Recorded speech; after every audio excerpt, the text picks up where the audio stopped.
Hello and welcome back to How to Connect with Humans. This is Series 4, Episode 3. And today we are going to come from here. Well, not from here because that would be sort of my neckline, more like here. And it's like, so from the heart. From the heart. Hello, Mike. How are you? Hello, how are you?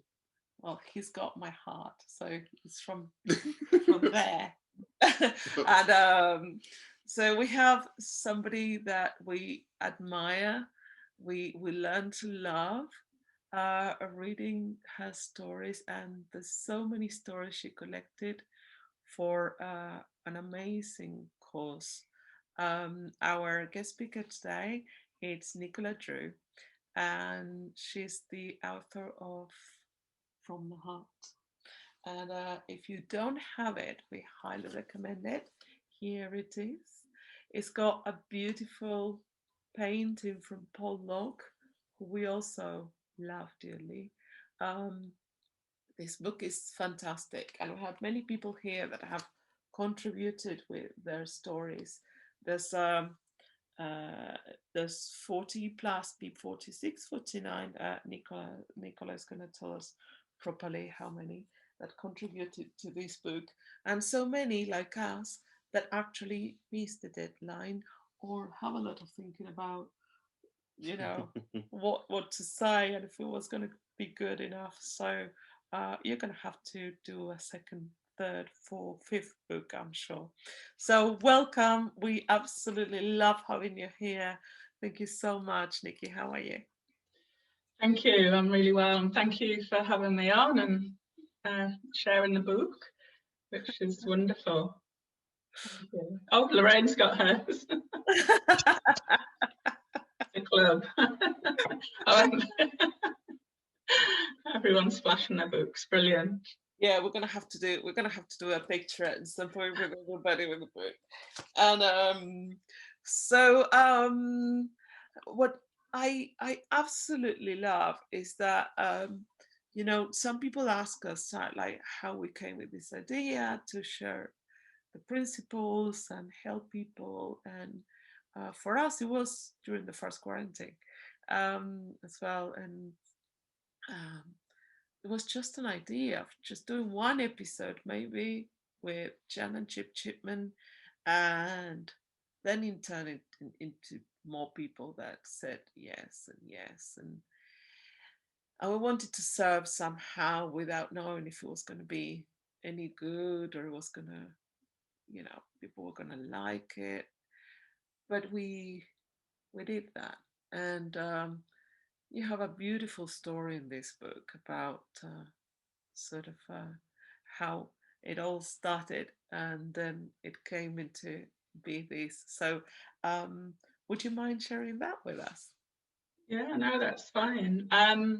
Well, this little book that looks so innocent, it decided it wanted to come into the world, and it chose me to be the person that made that happen, totally unsuspectingly. So a little bit like you, it was the lockdown, and I had started to write a book a couple of years ago, and it was one of those where I would binge write and then think, oh, what have I got to say? And I put it down and picked it up and did another 1,000 words and put it down, and it was still just lying there. And I thought, well, at the same time, a friend of mine, Maria Liffywood, who I think you probably know from the 3P community, she offered a coaching, a 6-week coaching thing for beginner writers.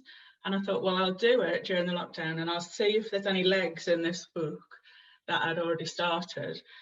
And so I began that. And then this was July time by this time. And I went on I think it was a Monday evening call with the Beyond Recovery and the Beyond Truth gang, the prison, the guys from the prison. And you know what they're like, you've had a lot of them on, they're just so full of love and energy. And I just came off the call just feeling amazing and just wonderful about transformation, you know, how transformation can happen to anybody, anywhere, at any time, doesn't matter what they've been through. And didn't really think much of it. And then a couple of nights later, I was drifting off to sleep, not particularly thinking of anything. And the book idea, I can only describe it as it was sort of downloaded. It was like, oh, here's an idea for a book, and I'll do the first part, then I'll get people to contribute. And it was just, oh, wow. It was arrived without even being asked. And then I went to bed, you know, I went to sleep excited. And by the time the next morning, which is something people might resonate with, I was thinking, oh, wow, you know, it would be a lot of hard work. And who am I to, you know, be writing a book? And I don't, and I was like, oh, no, yeah, perhaps not. And then later on the telephone, the words came out of my mouth to my partner who lives in a different house. And I told him the idea. And then it was just from there, I was just, he was like, no, this book will happen. And I think there was a part of me that knew once I'd said it would happen. And then because my son was turning 18, I thought, well, I'll make it for the charity that helps support us when he was born. And then of course I had to do it. And the next thing I knew, I was writing out to my contacts, asking them, and you know, the book just held me to account all the way through. It's like, I am coming into this life and you're going to be the one that makes it happen. And then that was July, and I set a really unrealistic deadline of the end of August, which was my son's 18th birthday. But as it happened, it was published on the 28th of October, so it was really still quite a short space of time. So yeah, very what's really sweet as well is that the charity that you're talking about, it's HeartLink, and it's the children's charity, HeartLink. So your son was born, and then there you are needing help, and they came and helped you. Is that right? Yeah. Do you want me to talk about part one of the book in sort of order? It's up to you. You know, feel like I quite like that you felt. What I find really sweet is that it doesn't matter how long it takes you to create something. You wanted to thank them, and it, like, when it came out, it came out. So so I guess many people don't know what was the reason why you know your baby needed help, and what the charity did, and how important you were. So it's I guess it would be lovely to share that. Yeah. So I had a normal pregnancy, had all the scans, everything going as normal, and I was actually booked in to have him at a midwife centre, a water birth. But as luck would have it, he went overdue, so 2 weeks overdue, so I had to be induced, so I had to go to a hospital, which I was not happy about at the time, but as the story progresses, it was very lucky. So when he was born, he looked really healthy, but when the midwife they put him on your sort of stomach, chest, and he opened his eyes and looked at me, and I knew, and I said, there's something wrong with this baby. And luckily for me, I'd been in labour for days, and a midwife who I'd been with a long time, she stayed in the room. She stayed past the end of her shift. And a new midwife was dealing with him, and she was like, no, look at him. He's a really lovely, healthy boy. And the other midwife stopped, and she turned around and she said, let me take a look. And she said, oh yeah, it sounds like he's got a bit of mucus on his lungs. I'll get it out. And the next thing I knew, cut a long story short, he was down in intensive care, and he had a really rare heart condition. What normally happens is with those babies is that because there's a valve open while they're in the womb, that takes 2 or 3 days to close. So the condition is missed because the blood is able to travel around the body through that valve. And then when that valve shuts, the babies go into heart failure, they go blue, and it's, it's really serious. So it was really lucky that we caught it quite early. But yes, he needed surgery the night he was born to keep that valve open to keep him alive. And then at 12 days old, they did open heart surgery on him to move the plumbing around, to make it how it should be. And the charity, they're amazing. They provide accommodation at the hospital, so you don't need to be tuning, you can literally live on the ward. They provide emotional support whenever it's needed.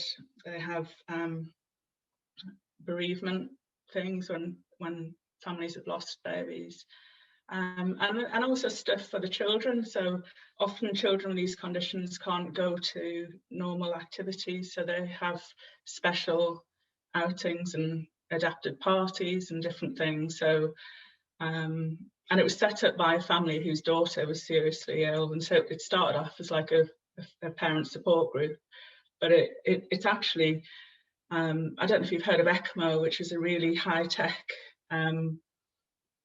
piece of equipment and technology that keeps people alive who are in the most dire of health. That charity actually funded the first trials of that in the UK. So it's not just babies and families, they do amazing work for the the population in general. So it was nice to give a little back. And I've just, through Amazon, they make you wait 90 days for the money to start coming through. And so I've just been able to send £410 across to them for the first bits of the royalties that are coming through. So that's nice. If you see the group, we have many here clapping and about this, and we're very lucky to have many of the people that contributed with their stories here. So you send the message, and then I guess some people start replying. And so how was that? It was a whirlwind, to be honest. It was just, people were really on board with the idea. They really liked it, and lots of people who perhaps couldn't contribute for whatever reason, they've sent some money to the charity. Really big coaches, and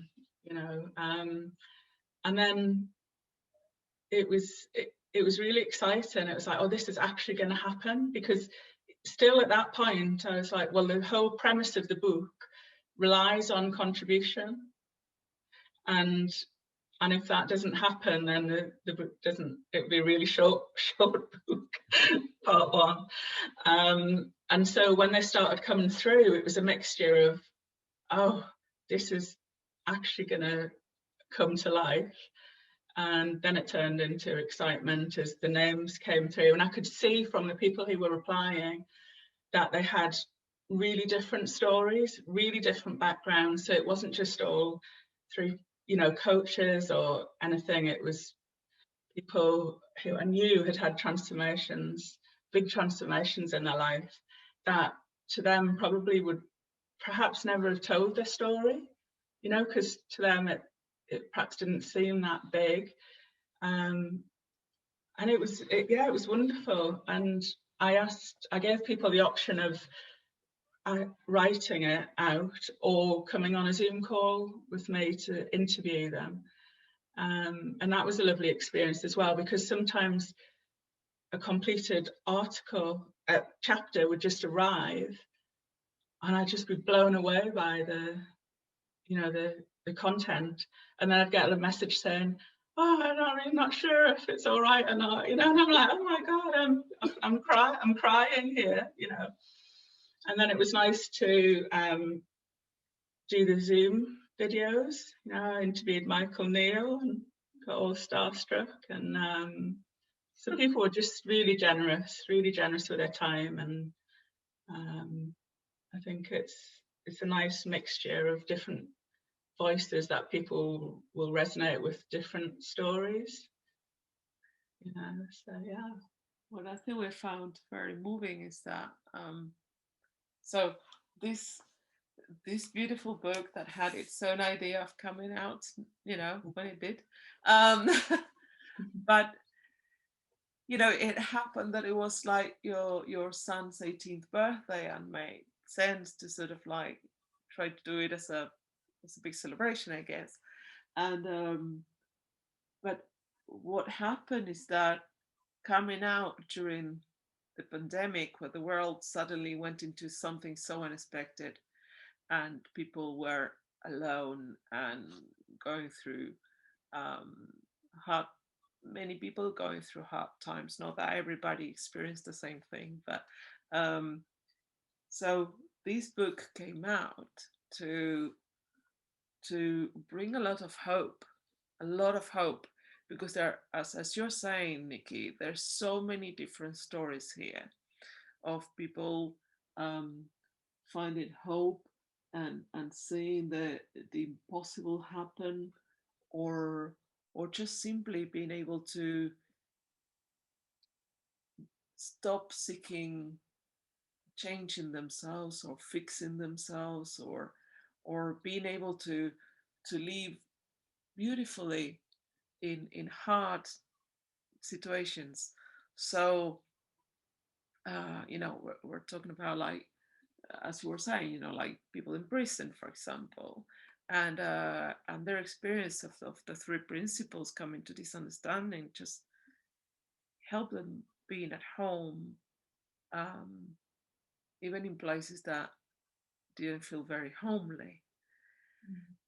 So this came out from the heart to say, where you're at home and you may not be, we're all at home pretty much.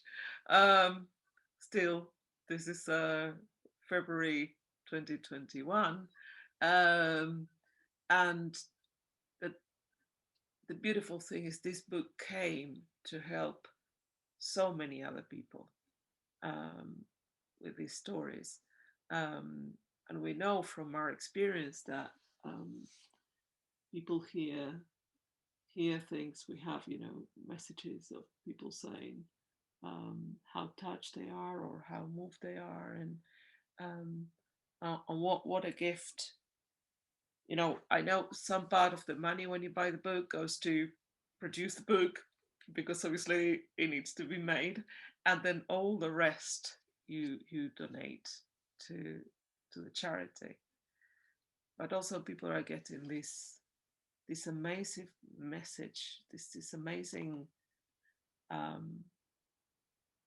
opportunity to hear something that I'm hoping also some people here will share with us. So that's you had the courage and the strength, and you saw it and you did it.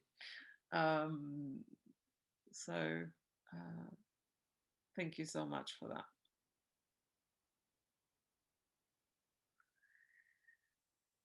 So should we open it up to see if people want to share or to ask questions? Would that be a good idea? Yeah, I can see your heads going on. Yeah. So just a minute. Okay. I can't stop like hanging the book. Right. So either unmute yourself and just talk to us, or you can put your little hand up that you have down there. So feel free to do that. Hi. Hello. Hi. Yeah, I just wanted to thank Nicky for asking me to contribute to the book, because I'm not a writer. I've never written anything, but it was just it just turned into such a beautiful thing. And I had a lot of thinking about contributing a piece that, you know, it'd be rubbish and all this, but it was just such a beautiful thing for me to do, because I was full of emotion at the arrival of my new nephew, and I hadn't really talked to anybody about it, how I really felt about that.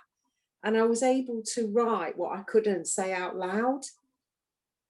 And it was quite difficult, right? You know, I was like crying a lot writing it. It's only a very short piece, isn't it, Nicky, in the book? But it was just a really powerful experience for me to write that. And it was so genuinely from the heart.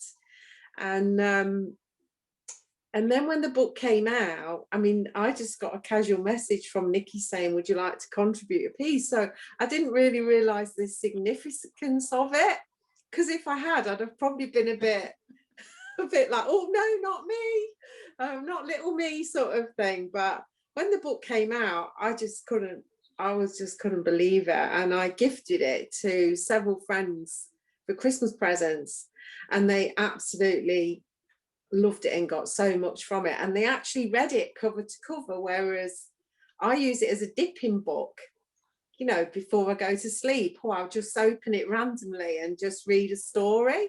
And I was just like really surprised. My friends just like read it cover to cover, and they were really impacted by it.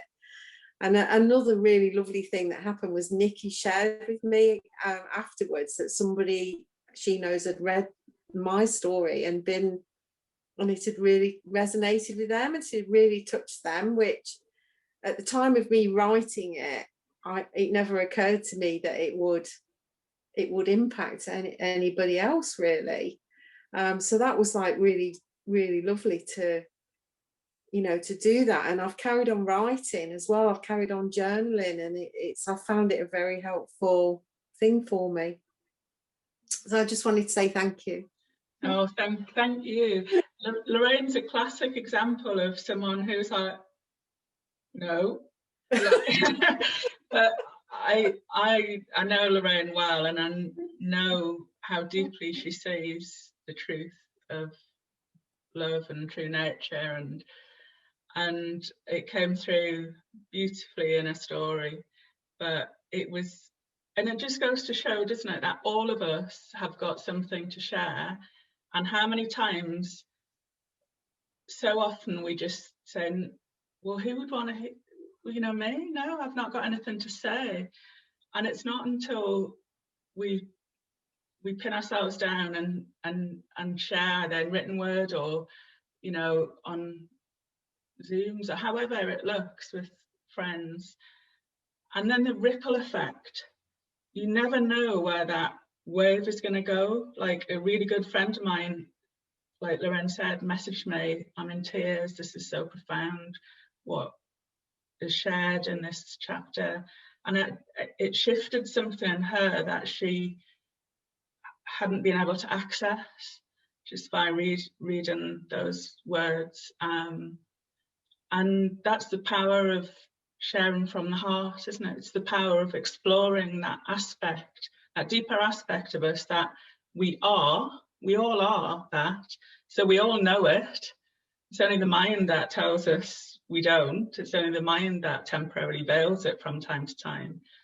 But no, and who knows where that ripple effect will end, you know, just on and on. So with this understanding, it's, you know, regardless of our insecurities or whatever, with this understanding, we're more likely to actually take that step.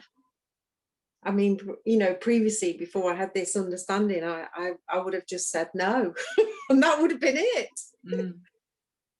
Yeah. Whereas I still had the nerves about it, you know, I still had the apprehension about it, but did it anyway. So it also showed me how far I've come as well. So can I just comment on what Lorraine's just said, because I'm in the same boat as her. When Nicky asked me to write my piece for the book, more or less the same as you, Lorraine. I was like, why me? You know, I'm just little old me going about my business.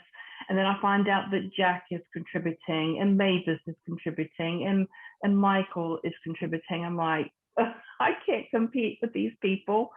But I think, Lorraine, you just said it all absolutely perfectly. It doesn't matter who you are to get this understanding, and the knock-on effects that Nicky has just mentioned, of the ripple effect that you've talked about, Nicky, about you just never know who it's going to reach and what a positive impact you could have on someone. Yeah. And I hope you don't mind me saying MB, but MB's had a huge transformation in her experience of life. And a little bit like me, that I'd had openings years ago before I knew about the 3 principles, before I knew anything really spiritual. Life had graced me, if you want to say that, some opportunities to experience the deeper and the nature of what life is and who I am. And I didn't understand them. I knew it was the truth, and I knew it was like a tantalizing glimpse of possibility. And that happened to MB. And then along comes an understanding of the 3 principles years later. Again, I wasn't looking for it. I happened across it, and it was like, oh God, that makes sense. Of course, you know. And so that was really nice that we both had life experiences that made us different, that showed us who we really are, but we perhaps didn't have the language or the understanding to put it into words, or and the mind's really good when we have a really deep experience of our true nature, and the mind can never understand that because the mind is absent when that happens. And so anything the mind doesn't understand, it will either dismiss, you know, or it will give you amnesia about it somehow. And that certainly happened to me when, you know, my son was in intensive care. I tell a story in the book about just dropping out of fear and falling directly into pure love, and knowing without a doubt that he would be okay, not that he would live, and that whether he lived or died, his essence would live on, and that all of the differences between me and him and the machines and the nurses, it just fell away, and there was this beautiful feeling of love. And I didn't understand that, and it lasted for about 3 days. I didn't tell anybody. I thought I was having a break. It was beautiful, but I thought I was having a breakdown. I'm losing connection. Here's my baby covered in machinery, and the doctor's telling me it's touch and go, and I'm feeling bliss and love and connection and deep peace. And while it was happening, there was no question, there was no mind. The mind had just frightened itself out of existence for a little while. But as it came back in, it was like, oh my, what's happening? Like, so the mind made me think there was something wrong with that, you know, that it wasn't normal, and, you know, and so I didn't tell anybody for, well, until I came across this understanding. I was like, oh, I fell into truth.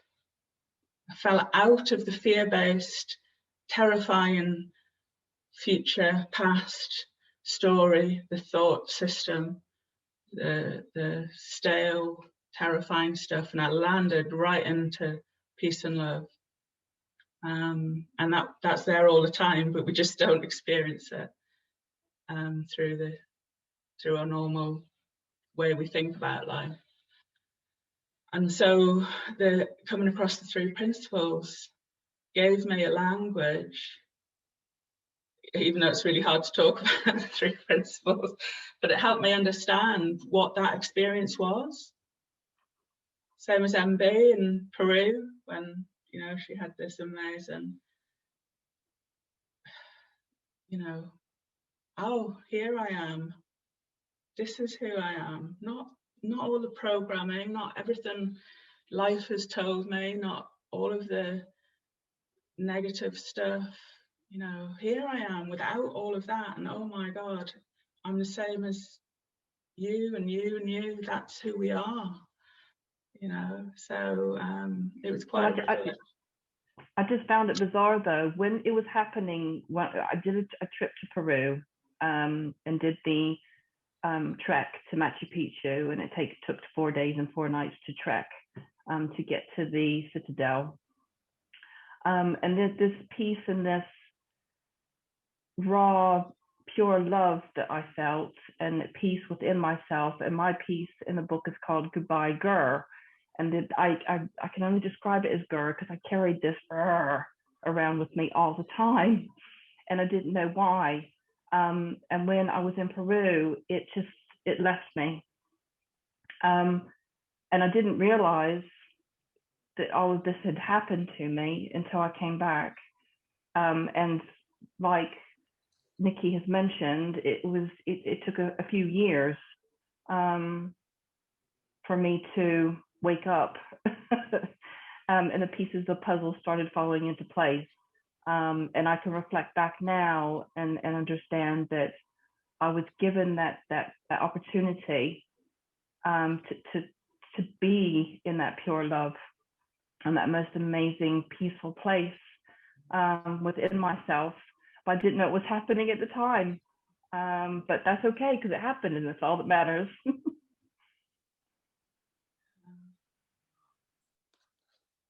So beautiful. Thank you so much. And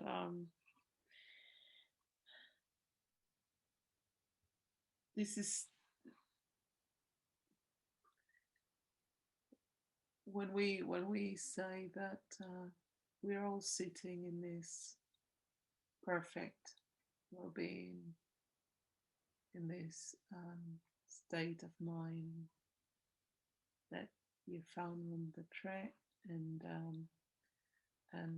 Lorraine found on her beautiful nephew being born, and how thankful and the gratitude that comes with us, and,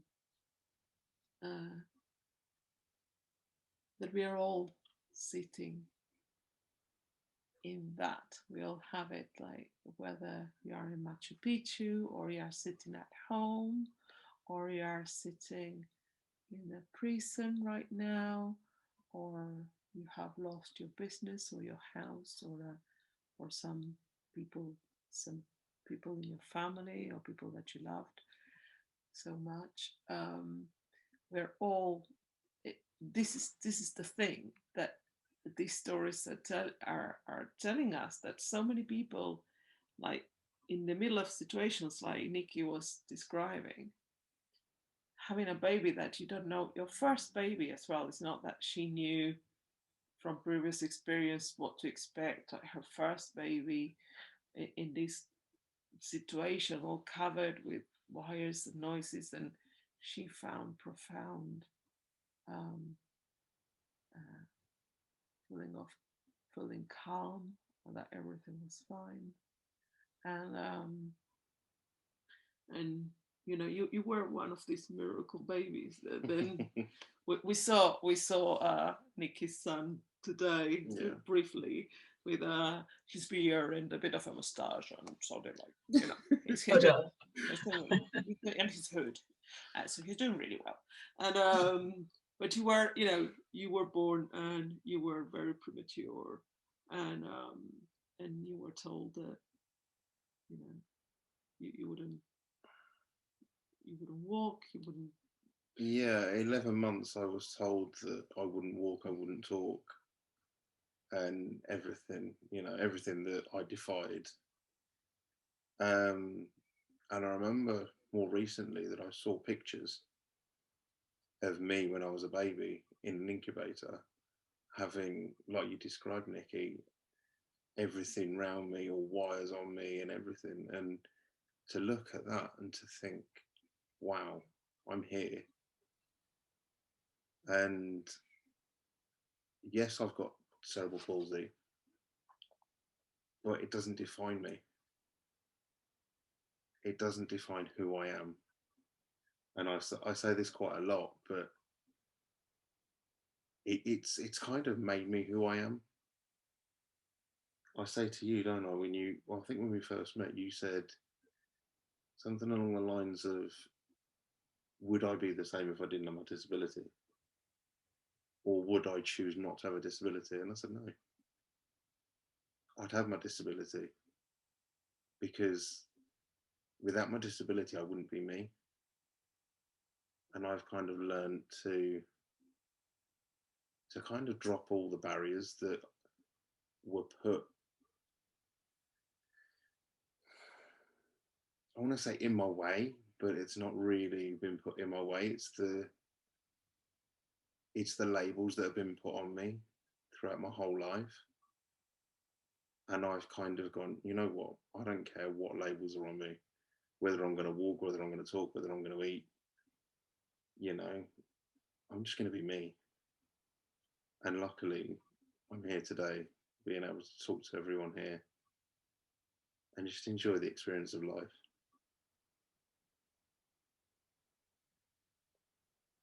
And to be honest, in this 8 years that we've been together, Wayne is always happy to try everything. Like, there's nothing stopping him, you know. I probably have a lot more thinking about things that probably no, I'm not going to be able to do, or like, you know, maybe that's not going to work. But Wayne just goes, tries things. It's like, there may be 6 steps and we go like, oh, we're not going to be able to get there. And he was like, oh, we'll find a way, you know, I will. We go on holiday and we both sort of now drop on the side of the pool, we roll, and then we go into the pool that way. And then people come around to say like, do you need any help or anything?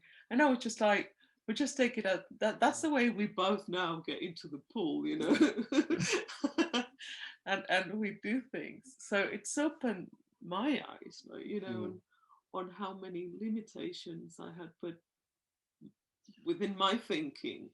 I think I used to do the same though, in a sense of, I always used to look at ground floor flats, or I used to only look at houses without no steps, so like bungalows and things like that. Now, I remember looking at houses the other day, because it's one of the weird things I do. I look at kind of houses that were like, oh, that would be nice to live in.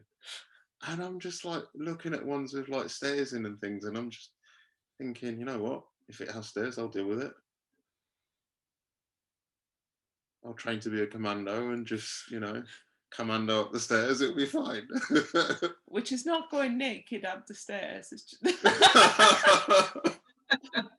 Wayne can do this sort of thing and go up the stairs like that. We are having to use his legs like we do. But this is the possibility of discovering that we are way more than we think we are. And that we're always fine, no matter what. And your story, Nicky, and so many stories in here is what they're sharing, and that's why I absolutely love this book. You know, I've got this book next to Missing Link. Oh wow, praise indeed. It's my absolute favorite book, and but you know, I think as Lorraine was saying, it's nice to just have it next to my bed and then go and, oh, it's like, you know, you get another, it's like having a box of chocolates, you know, and you just go and get another beautiful story, which is just 2 pages. So we have more people here that it would be lovely to hear from them if you want to. I've got it marked for MBs tonight. Thank you. That's wonderful. I hope it doesn't put you to sleep.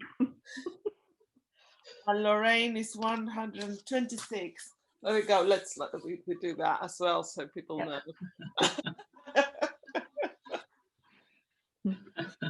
Just talking about the missing link, Paul's on the call tonight, and I don't know if you've seen the new series, hi Paul, that Judith Sedgman, Bill Pettit and Dave Hill and some other ex-forces and Paul himself have spent hours and hours creating a free resource on YouTube. What's the name of the channel, Paul? Can you remember? It's Missing Link for Veterans. Missing Link for Veterans. But to be honest, it's, you know, there's some really lovely people talking about and reading the missing link. It's fine for anyone. I mean, there are some slants to it with military side of things and PTSD and stuff, but it's a very, very nice thing to listen to or watch. I spent hundreds of hours going through it, and it was the most blissful 3 months because you're just listening to these guys talking Sid Banks, and you know, and I actually had the way I've done it, because I was the video editor for it. I was putting up the words as they read the words appear on the screen if you haven't seen it, and so I felt like one of those monks that Michael Neal describes, that was going down, you know, and writing, and just spent months doing this, and it was lovely, and what a wonderful book. Yeah, and it's a brilliant resource, really, really good, because they take turns, don't they, reading the chapter, and then they have a discussion about what they're hearing it, and it's so rich, isn't it, that tiny book? Yeah. And Paul, sorry to put you on the spot, but do you want to talk about the veterans? Yeah, sure. That is one to be born through Paul and Dave Hill. So I read the book as well. I didn't feel, I wasn't as brave as Lorraine or MB, and I just didn't feel in the right place at that time to be able to contribute. But Nicky had helped me through PTSD that I suffered when I was many, many, many years ago in the forces, and so I was reading the book, and I knew, and I'd spoken to her several times since getting the understanding, starting to understand the way life works and everything, that I wanted to help other veterans, or anyone really that's suffering trauma, whether it be a veteran or whoever, to just see that it's not a life ender, it doesn't define you, etc., etc. You know, and so I was reading the book, and then it hit me, and I thought, I know what it is, and I quickly text. I don't know if Nicky, if it was you, I text first, or Dave Hill, who I know you've had on it, and I know Dave said something about the book, but it was one of those. I think probably Dave to be that person that's like held me to account, and then Nicky to say, you just inspired me to do this. I don't know which way around it was, but anyway, Dave bravely went, that sounds like a great idea, and as Dave does, and Nicky was like, wow, yes, amazing, full support, and so we created a number of questions. There's 4 topic areas, and it's sort of like before, after, and advice you'd give to yourself, etc. So that it gives a structure like Nicky did for the book, and we're trying to get in touch with veterans who've come to the understanding that PTSD is not the end of their life, and etc., etc. And want to share or will share their story to help others, and it's a big ask for a number of reasons. You know, people who don't traditionally talk about their feelings, don't you know, even, you know, it's my idea, and you know, well, it wasn't, it was Nicky's idea, but even I've struggled with it. So I understand anyone else struggling with it. And we are getting people coming forward. And this last week we've had, you know, 3 more people come forward to so the book will build, and the book will build gradually probably, but we will get there, and then we'll have some amazing stories that, you know, anyone can access. And we decided to not do it for any charity, because we don't want to define it to a particular demographic, to the UK or anything. Because so what I've learned, you know, especially listening to the guys discussing the missing link, is trauma through conflict, PTSD, is trauma. It's what the Ofer from Israel is on there, and he's amazing. I could relate 100% to what he was saying, and he went to war in a place that I've never been to, you know, and so it's trauma, and so we didn't want to just keep it to one place. We can all help each other. It doesn't matter where we are in the world, and just by knowing that other people are there, they've experienced it, and they've come out the other side, and they're living a life, and they're living a positive life. You know, we kind of call it a book of hope, you know, beyond trauma. It's actually called Missing in Action because it's kind of quite poignant for the veteran side of things, the missing in action, because you do come back completely different to when you went away, and some part of you, until you understand it, is missing. Hence the name. I'll stop talking now. Oh, that's beautiful. Oh, Paul, thank you so much. It's so nice to have you here. Thank you so much. And we had David Hill, who is actually now in the missing link here in the book. His story is here. We have David Hill twice in this series. And apart from Chip and Jan Chipman, is the only one we had twice already. Yeah. Because it just didn't feel that we had enough time to talk about so many wonderful things that, you know, and so his story is here. And then on the second time, which was the last series, he told us about this happening, and unfortunately, because he's busy at this time, and we tried to get you guys all together today, but it didn't happen. So I think this is calling probably for another, to bring you back together, if you would do us the honors, when the book starts taking a bit of form. And I remember David saying that one of the things is that because he works with groups with veterans, teaching the principles, and is that it's difficult that people will want to talk,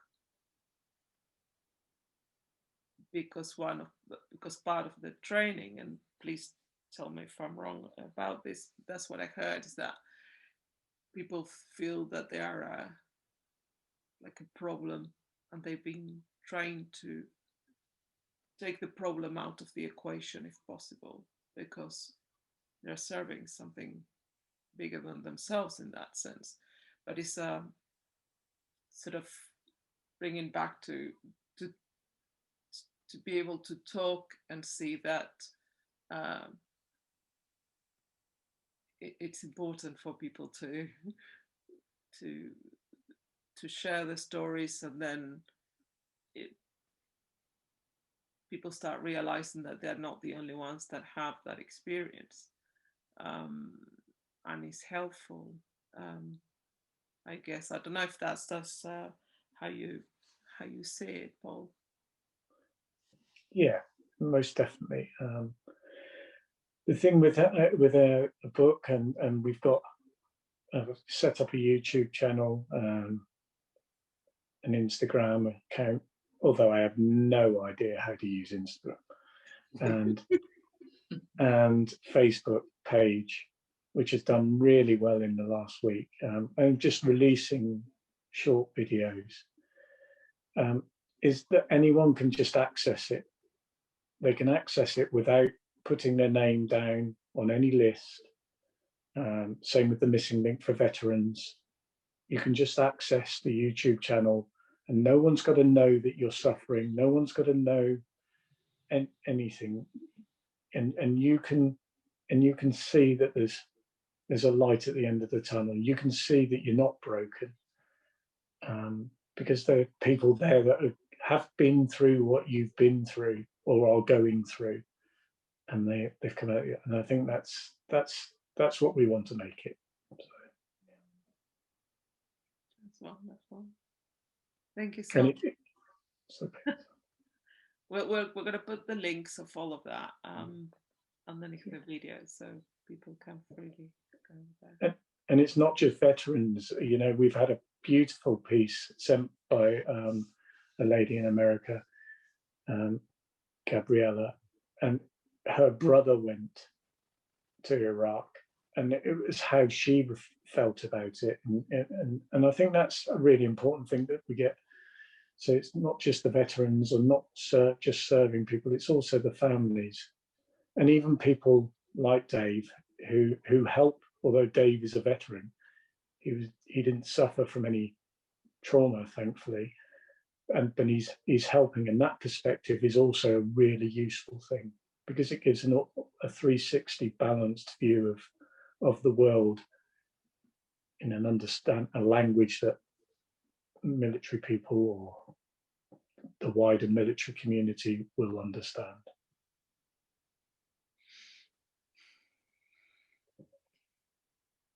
My heart, like,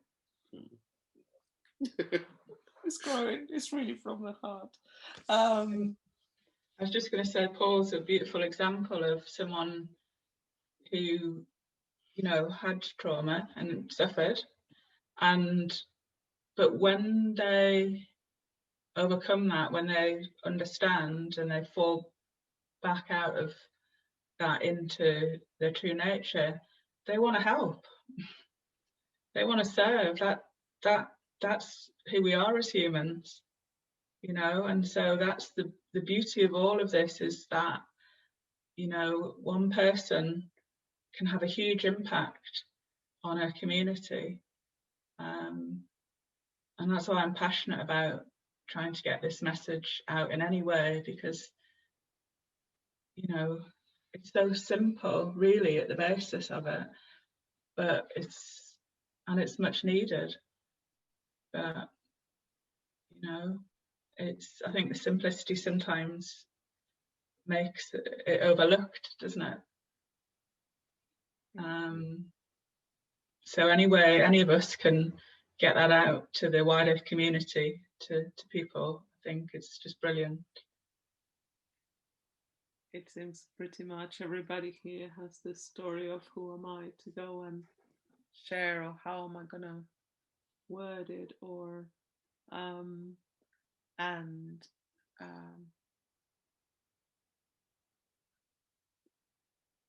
so it doesn't matter in which way we do it, or it doesn't matter. Just go do it, even if it's like you're talking to your neighbor over the fence to check that they're okay today because maybe they live alone, or, you know, or even you're wearing your mask and you're at the supermarket, and, you know, just looking at that cashier or somebody that's there, just that connection. We find that we don't really have to go teach the principles in a way. It's like just coming from that understanding, knowing that we're all the same, we're all going through the same things, and that listening from your heart, listening without putting labels, or just open and being curious to, you know, what's going on with other people, that that's already been at service. You know, you don't have to wait to go write a book or, you know, do a series or do, but if you can just you know, like Lorraine is doing, writing her diary, and I don't know how many here maybe decided to start writing a bit more after this, or give the book as presents, you know, to other to friends and family. So I don't know if anybody else wants to share something. It's me again, sorry. I just wanted to share that last year I did a workshop, a 2-day workshop for military police, Royal Navy mainly, but there was some Marines there as well, and 1 or 2 civvy police, and it was quite a scary prospect, as you can imagine. But you know, these guys, there was 1 woman as well, civvy police, but these military guys were so wired and intense. I don't think I've ever, you know, experienced anything like that before, in terms of that level of intensity and stress. And even the prospect, we made it a 2-day event with loads of breaks, and it was in a beautiful spa place as well. We managed to get spa access for them and everything, and the whole purpose of it was just trying to get them to relax and drop out of that intense, but they were still working and they were still responding to things, you know, while they were there as well. But it was just one of the most difficult things. So I can really relate to the military mindset, if you like, and the training and the do whatever it takes. And these are very highly trained, very competitive guys, and it was just beautiful to see, like on the second day, because me and my co-pilot doing the training on the first day, we really didn't think we were getting anywhere sharing this understanding, because they really were expecting tools and techniques which we haven't got, and we didn't think we were getting anywhere, and it was pretty hairy. And then when they came back on the second day and they shared their experiences that they'd had at home that evening, it was just, we couldn't believe it. These like really tough guys, you know, and what they shared, and their emotions started coming out and everything. And it was just, I just thought I'd share anyway, but it was just, I saw anyway that it can even get through to the most intense. And, you know, these guys had done tours in Iraq and you know, everything. The legs were going constantly. Just getting them to sit still, untasked, in a room for 2 days was just so odd to them. And, you know, I'm sure we didn't make an impact probably on everyone in the room, but, you know, there was significant feedback to, you know, to show that it had impacted them. And the most telling feedback was that they thought that everybody in the management above them, you know, the whole, because obviously they're part of a hierarchy, and their main feedback was that everybody should do this, everybody should learn this, but their bosses don't necessarily see it that way, because it's a culture of do what I say, you know, don't question it, which obviously you need at war. You know, obviously you need that kind of discipline and training for if you're at war, but we're not at war you know, most of the time, are we? But anyway, I just thought I'd share. Just rambling now, so I'm going to put myself on mute. No, that's fine. That's really good. No, thank you for sharing that, because you know what happens is that you know, whatever you have an idea to do, and if you're like a bit, well, I don't know who to do it with, or can I do it on my own, or so, just contact us, just to, you know, put it on the group. Just, we will be here supporting, you know, any ideas, anything you want to do that you think, oh, what, a cooking book about the principles? Yeah, just go do it. We'll, you know, we'll read the recipes, we'll cook with you, we'll just just whatever you have an idea and you want to do, you want to offer a seminar, you want to find people that may want it, just we will help you.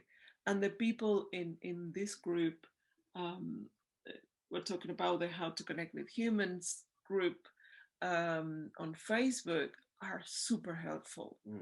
They will just jump and help. And but what you were saying also reminds me of there's a video from Kathy Casey, who work from many years in prisons, and she's one of the, say, originals, like, you know, like the ones that actually met Sydney Banks and learned from Sydney Banks, and it's called From Inmates to Engineers.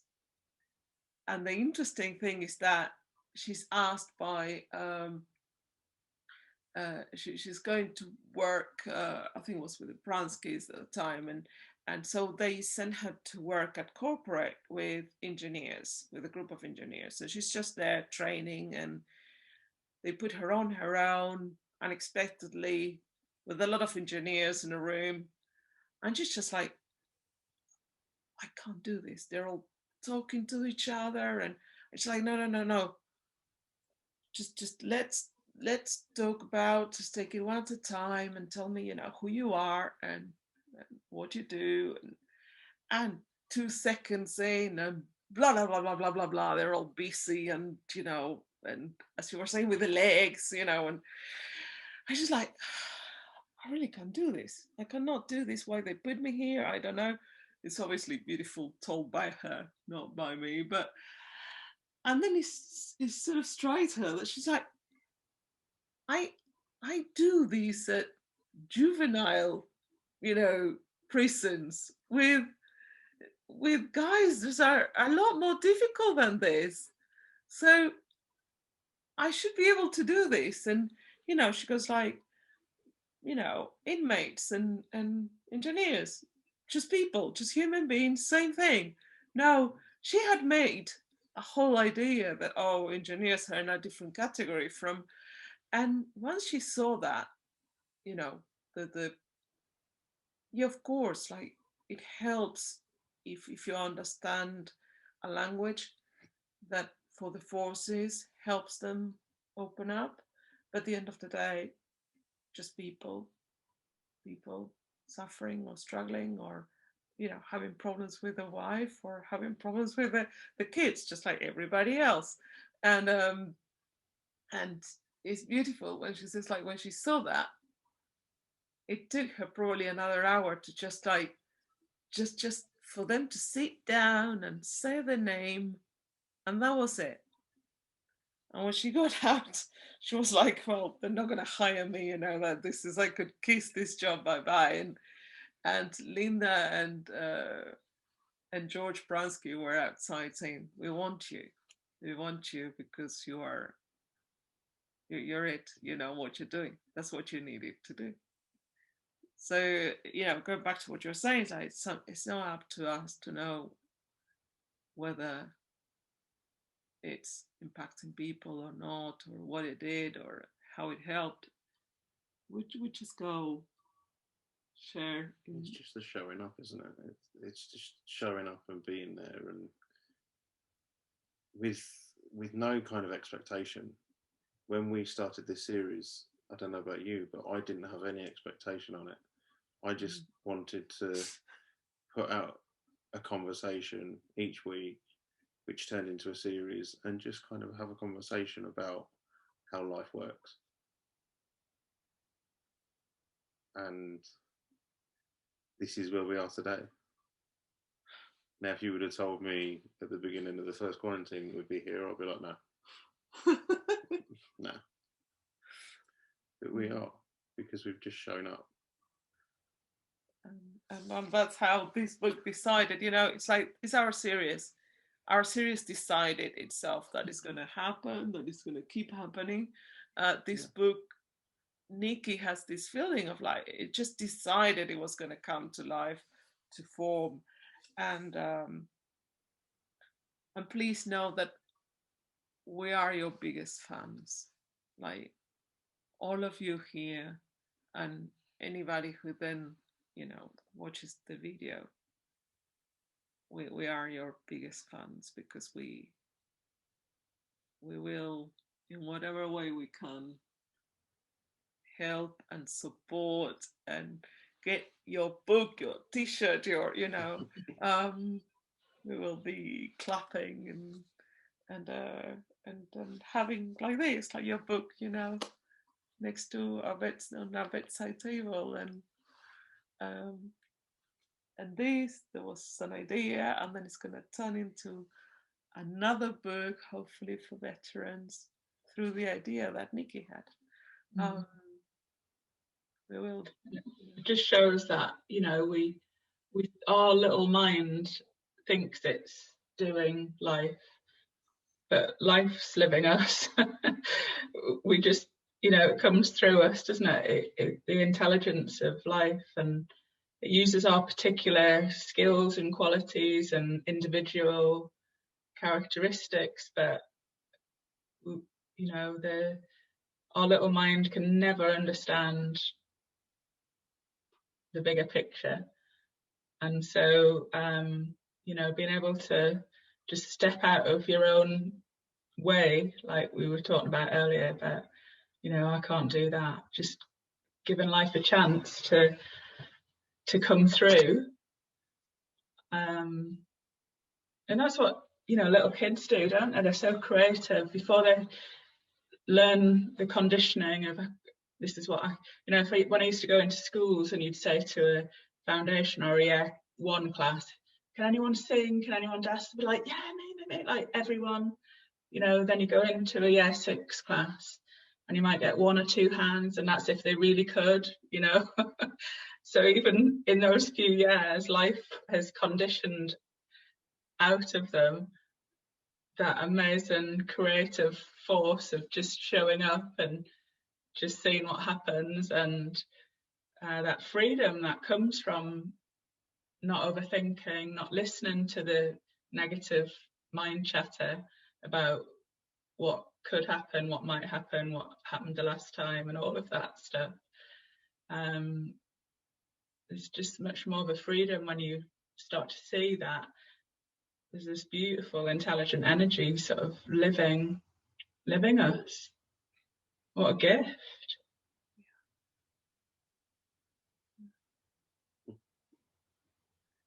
I do want to thank you so much. Absolutely. For being here, for, you know, putting this wonderful book together. I have to say I get no commission for the sales of this book, but I'm in love with the book, and I'm in love with what you did, and I just knowing that also it's got a ripple effect, say, on what, you know, Paul and Dave are doing, and we're gonna get you guys back here to tell us about that. So where can people find you, Nicola? So the book's on Amazon, from the heart, and my website address is hippocoaching.co.uk. So people can reach out there. There's email and telephone and all sorts. I'm on Facebook and all the normal. I'm like Paul, I don't know how to work Instagram properly, so I'm not that high tech. So, but I'm on Facebook. Yeah, I think about managed to put like the picture, like my daughter who's 17, they're the Instagrammers, they're like the ones that they won't touch Facebook, you know, like because it's for dinosaurs like us. And, but still, you know, we can manage. We can manage. So so thank you so much. And so if there's anything else that happens, please let us know. Also for the rest of you, and we'll be happy to have you here. And thank you for being here today. Next week, we're having Aaron Turner, and Aaron Turner is one of the young sort of, you know, the young sort of chicks that came out of the big sort of original teachers that I learned with Sydney Banks, and he's created One Thought here in the UK. He worked and learned with the Pranskys in the United States, and he really have this passion and this you know, wanted to help and create something with Lila, his wife, and they created One Thought, and they train a lot of people to become practitioners, but also they managed to put together with Joel Rosenblatt and another group of people the conference here in London. And the annual conference brings in so many teachers and so many people to tell their stories that is fantastic. So he's going to talk about his experience and also finding something that is actually reliable, you know, like that end of looking for the thing that is going to help you. It's like finally finding that thing that stops us looking for what is going to be the magic thing that's going to do it. So just finding that. So we are looking forward to seeing you next Wednesday. It's going to be at 7:30 UK time, that's GMT. All the details are already on the group, so the event is already created. And so please get in contact if you want to ask us anything. It's been wonderful to have you here today. So thank you so much. Thank you. And thank you all. Thank you.